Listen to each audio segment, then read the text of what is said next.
नाम रूप गुण लीला की अखंड अक्षुण्ण स्मृति को भक्ति माना है। यहाँ अखंड स्मृति कहाँ है?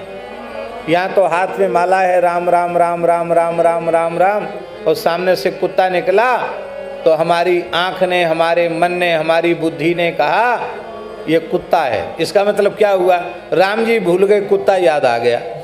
अखंड स्मृति तो प्रहलाद जी की है, जो सर्वत्र अपने आराध्य श्री गोविंद का ही दर्शन करते हैं। नानुसंधत्त एतानि गोविंद परिरंभिता, इसलिए स्मरण भक्ति का आचार्य श्री प्रहलाद जी को माना गया। सब में अपने आराध्य को देख लेना। भक्ति भी हमारे में नहीं है। अब तो भारी समस्या हो गई। ज्ञान भी नहीं, भक्ति भी नहीं, धर्म की निष्ठा भी नहीं, तो भले आदमी तुम्हारा कल्याण कैसे होगा? बोले ये भी हम नहीं जानते। बस हम तो केवल इतना जानते हैं, अकिंचनो, आपको छोड़कर हमारे जीवन में अपना कहलाने के लिए कोई दूसरा नहीं। दूसरा अनन्य गति ही, आपको छोड़कर हमारी कोई दूसरी गति नहीं है। तीसरी बात, शरण्यम,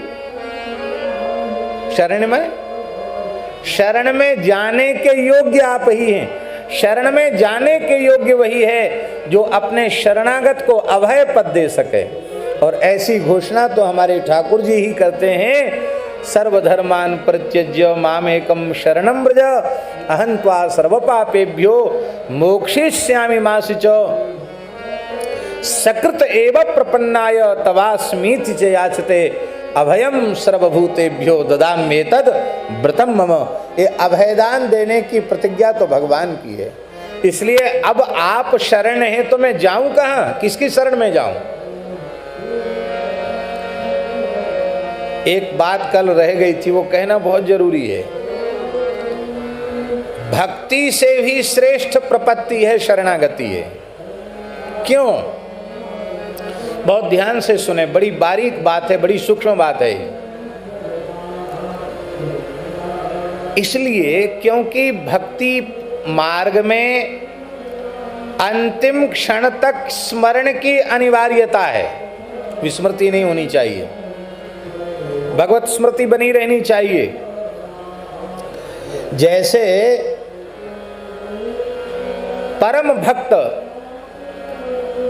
श्री राजर्षि भरत जी को अंतिम क्षण में भगवान की विस्मृति हो गई, मृग की स्मृति हो गई, तो मृग योनि में उनको जाना पड़ा।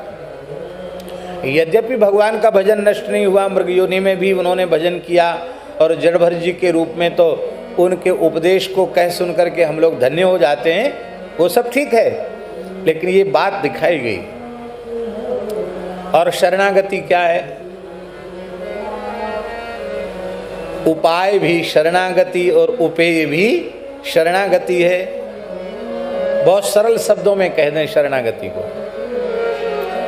यहां अंतिम क्षण तक भी स्मरण की अनिवार्यता नहीं है। शरणागति के भाव की स्वीकृति ही शरणागति है। श्री मलुकदास जी के शब्दों में शरणागति का स्वरूप,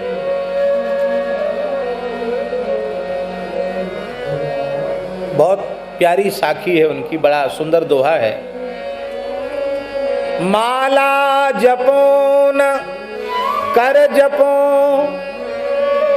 जिह्वा कहो न राम, मेरा सुमिरन हरि करें मैं पाया विश्राम। प्रार्थना है इस दोहे का ठीक ठीक अर्थ समझना, अनर्थ मत करना।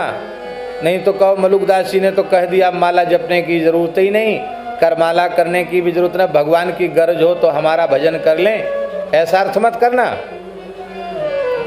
मलुकदास जी कहते हैं कि मैं माला नहीं जपता, तो करमाला जपते होंगे, उंगली ऊपर गिन लेते होंगे। बोले नहीं, करमाला भी नहीं जपता, तो केवल जिह्वा से राम नाम का उच्चारण करते हैं। बोले जिह्वा कहूं ना राम, जिह्वा से भी राम राम नहीं करता। अरे फिर काय बात के साधु हो तुम, किस बात के साधु हो? बोले ये भी नहीं जानता साधु हूं कि नहीं हूं, राम जी जाने। बस इतना जानता हूं कि मेरा सुमिरन हरि करें, मैं पाया विश्राम। अब मेरा सुमिरन ठाकुर जी कर लें क्योंकि मुझे विश्राम मिल गया। इसका आशय क्या है? इसका आशय ये है कि जब तक बालक को माँ की गोद नहीं मिलती है तब तक वह खूब रोता है, माँ माँ माँ कह करके रोता है। मैया मिठाई देती है, फेंक देता है। मैया खिलौने देती है, फेंक देता है, कुछ भी स्वीकार नहीं करता। तब लाख काम छोड़कर मैया उस बालक को गोद में, रोते हुए बालक को गोद में चढ़ा लेती है और अपनी गोद में लेकर अपने पयोधर को उसके मुख में दे देती है, वात्सल्य से उसे तृप्त करती है।